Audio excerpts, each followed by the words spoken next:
فرمانے والوں نے قرآن مجید کے اندر ارشاد فرمایا حولین کاملین لمن اراد ان یتم الرضاعہ،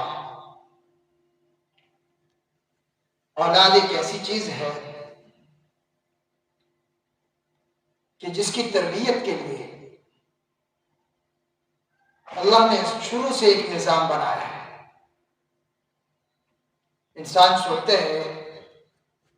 کہ میری اولاد صحت مند ہو، تو اللہ نے ایک ضابطہ اور قانون ارشاد فرمایا کہ اس کو صحت مند بنانے کے لیے حولین کاملین لمن اراد ان یتم الرضاعہ، کامل اس کو 2 سال دودھ پلانا۔ جب 2 سال وہ بچہ دودھ پیے گا تو وہ صحت مند ہوگا۔ جب صحت مند ہوگا بچہ تو اس کا نظام صحیح رہے گا، پھر اس کے بعد اس کی تربیت، تعلیم، اس کا خیال رکھا جائے، والدین کو ہر وقت اس کی نگرانی کی جائے۔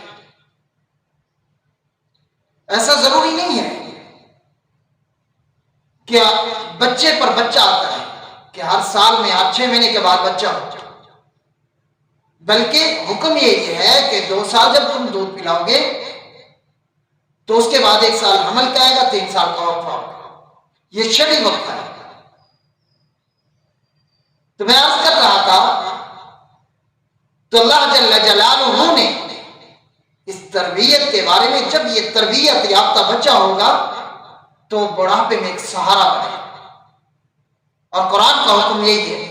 وَقَضَىٰ رَبُّكَ أَلَّا تَعْبُدُوا